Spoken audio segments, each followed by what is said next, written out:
आज यानी 15 फरवरी को एक बार फिर शाम को किसान नेताओं और भारत सरकार के केंद्रीय मंत्रियों के बीच बातचीत होनी है। अब तक कई दौर की बातचीत हुई है, लेकिन इस बातचीत में क्या हासिल हुआ और कहां पे चीजें अटक रही है, ये जानने के लिए हमने किसान नेता धालीवाल से बात की, जो इस पूरे प्रोसेस में जुड़े हुए हैं और इस आंदोलन को नेतृत्व करने वाले किसान नेताओं में से प्रमुख हैं। सुनिए वो क्या कह रहे हैं। सर, आज किसान आंदोलन का दूसरा दिन है। आप लोगों की एक बार फिर मीटिंग हुई केंद्रीय मंत्री के साथ, क्या नतीजा निकला है अभी तक? सबसे पहले मैं ये कहूँ कि आज बैठक नहीं हुई। आज बैठक की हमें लेटर आया है, बैठक कल होगी। आज हमारी बैठक थी पंजाब की एडमिनिस्ट्रेटर के साथ। वहाँ पे अधिकारियों के साथ इस बात पे चर्चा थी। उन्होंने पिछले दिन कल रात को हमारे साथ बैठक करके ये कहा था कि सरकार आपके साथ फिर से बैठक करना चाहती है। हमने कहा कि भाई अगर सरकार बैठक करना चाहती है तो हमें कौन सी दिक्कत है, लेकिन सरकार पॉजिटिव वे में आवे। तो उसके बाद हमने आपस में भी चर्चा की। मैंने और पंदेर सिंह दोनों फोरमों ने आपस में चर्चा करने के बाद ये फैसला लिया कि भाई हम लोगों से पूछें। जब लोगों से पूछा तो लोगों ने उसको अनुमति दी कि हमें बैठक करनी चाहिए केंद्र सरकार के साथ। केंद्र सरकार के साथ।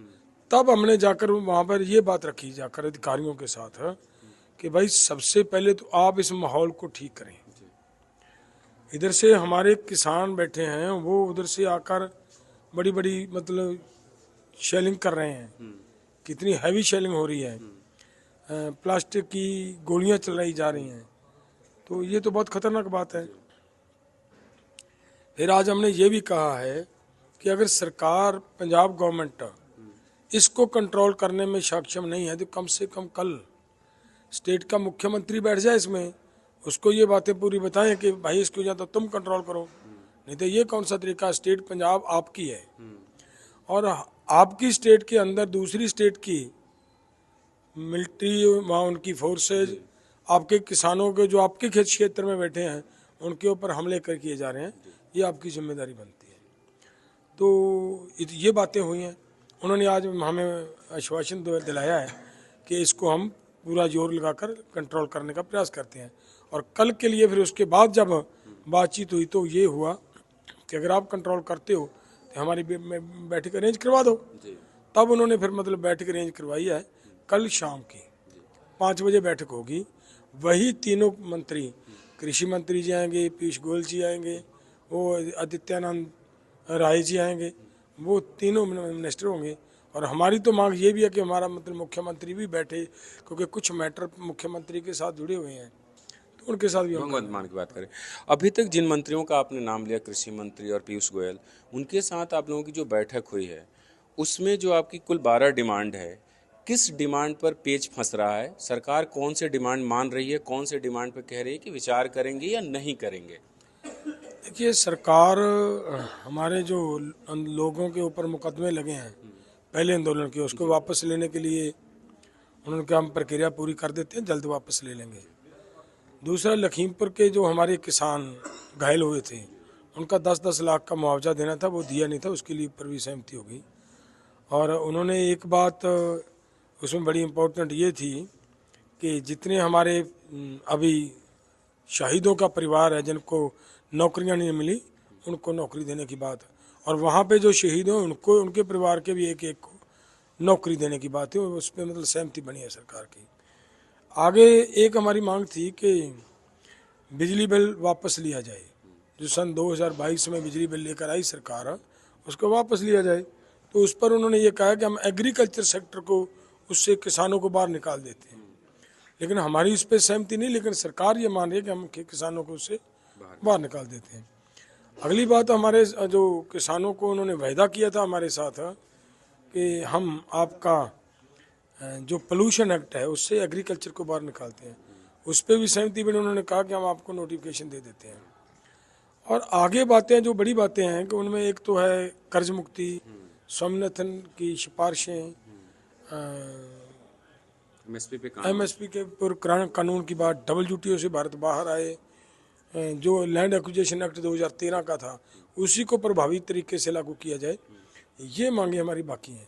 लेकिन इनके ऊपर सरकार अभी ये कह रही है कि अभी हमारा टाइम नहीं है, तो हम इसके ऊपर तो थोड़ी विचार चर्चा करने के बाद ही कर सकते हैं। तो हमारा ये है कि नहीं, आप सरकार इसको अनाउंस करे। सर, लास्ट 2020 में जब आप लोग सिंघू गए थे, तब भी 3 कृषि कानूनों के अलावा एमएसपी पे कानून बनाने की मांग की गई थी। तब सरकार ने जुलाई 2022 में एक कमेटी का गठन किया था एमएसपी को पारदर्शी और प्रभावी बनाने के लिए। उस कमेटी का क्या हुआ? आप लोग जब सरकार के मंत्रियों से बात करते हैं तो आप लोग पूछते हैं कि उस कमेटी की रिपोर्ट कहाँ है? क्या हमने तब मांग की थी, सरकार ने कहा था कि हम इस पर विचार करेंगे, उस पर क्या हुआ? अब तक 2 साल हो गए। देखिए, जब उस कमेटी की बात आती है, वो कमेटी एक ऐसी कमेटी थी जिसका हमें जिस दिन उस कमेटी के टर्म्स एंड रेफरेंसेस बाहर निकले हैं, उसी दिन हमें पता चल गया था कि इसमें कुछ नहीं होने वाला। क्योंकि टर्म्स एंड रेफरेंसेस में ये कहा जाता है कि ये कमेटी काम क्या करेगी, उनको एक ड्यूटी दी जाती है। उनकी ड्यूटी नहीं दी गई, उनकी ड्यूटी नहीं लगाई गई कि आप एमएसपी की गारंटी का कानून बनाओगे, उसके ऊपर चर्चा करोगे। अगर वो किया ही नहीं गया तो वो क्या करेगी? और उसी दिन से जब हमने उनकी टर्म्स एंड रेफरेंसेस के बारे में जाना, तो उसी समय से किसानों ने उनकी वो कमेटी रद्द कर दी थी। इसका हमें कोई फ़ायदा नहीं है। और अब वो कह रहे हैं कि हम आपकी इस कमेटी में जैसे आप चाहते हो वैसी बना देते हैं।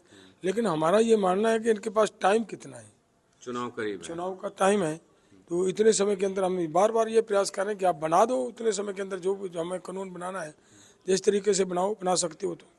तो ये बात यहाँ पर है। तो लेकिन जो 3-4 महत्वपूर्ण आपकी डिमांड है, सरकार तो वही नहीं मान रही है। एमएसपी पे कानून, क्योंकि 2 साल पहले भी आप यही मांग कर रहे थे।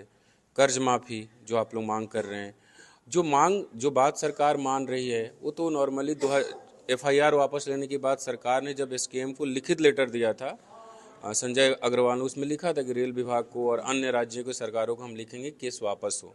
जब दीपेंद्र हुड्डा ने राज्यसभा में सवाल पूछा, वहाँ भी कहा कि कुल 80 केसों पे कुल सहमति बनी है, लेकिन आज तक एफआईआर वापस नहीं हुई। ऐसा है क्या? नहीं, मैं वही बात तो मैं कह रहा हूँ, अगर वापस हो जाते तो फिर आंदोलन की ये मांग ही क्यों बनती? इसीलिए तो ये इसी को लेकर तो हमारा मतलब ये शुरू हुआ है कि अगर हमारे लोगों के ऊपर मुकदमे ऐसे ही अड़े रहे तो फिर तो बहुत नुकसान होगा हमारे लोगों का।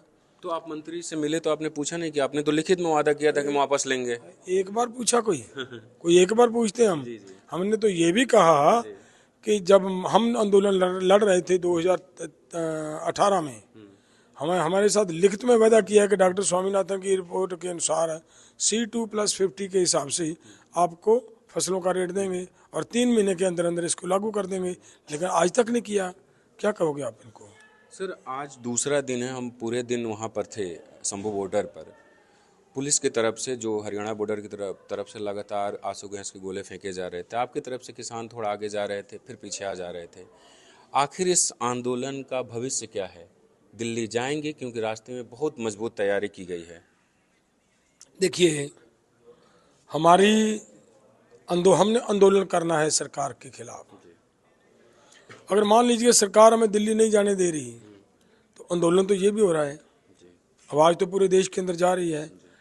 सरकार को टेबल पर लाना की बात होती है ना। अगर आज यहाँ पे आंदोलन होते हो समय सरकार टेबल पे आ गई है तो इसका मतलब आंदोलन हो रहा है। आंदोलन किसी भी रूप में हो, आंदोलन नहीं रुकेगा। रूप क्या हो सकता है ये वक्त बताएगा।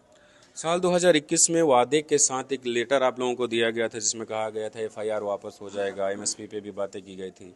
आप लोग अपना आंदोलन वापस ले लिए थे 3 कृषि कानून हटने के बाद। इस बार क्या आप लोग कोई वादे या किसी कमेटी के गठन होने के बाद ये आंदोलन वापस ले लेंगे, या कानून बनवाकर कर्ज माफ़ी करवाकर ही वापस जाएंगे? देखिए, मैं उनका एक हिस्सा हूँ। 200 ऑर्गेनाइजेशन इस आंदोलन को लड़ रही हैं। सभी की जिसके ऊपर सहमति बनेगी वो फैसला लिया जाएगा। मैं अकेला कोई फैसला नहीं लेने की समर्थ नहीं हूँ। एक आखिरी सवाल है कि आप लोग जिस बैनर तले इस बार आंदोलन कर रहे हैं उसका नाम है अराजनैतिक, एसकेएम अराजनैतिक। इसमें गुरनाम सिंह चड्ढूनी है, राकेश टिकैत हैं, ये तमाम लोग नहीं हैं। क्या वजह रही? क्योंकि जो पिछले साल एसकेएम था उससे अलग होकर एक संगठन बनाकर एक अलग प्रोटेस्ट करने की। मैं ये कहूँ कि इसके ऊपर अब जो आंदोलन चल रहा हो ना, उस समय किसी तरह की ऐसी टिप्पणियां करने की जरूरत नहीं है। इस पे मतलब हमारा इतना ही ये तमाम नेता आपके आंदोलन में शामिल होंगे? भाई, मैंने जो आपको ये सवाल पहले ही बोल दिया कि अब इस मैटर के ऊपर बात करने की जरूरत ही नहीं है।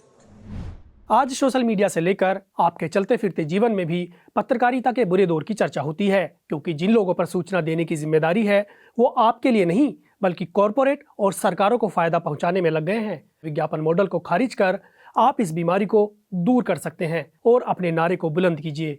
मेरे खर्च पर आज़ाद है खबरें।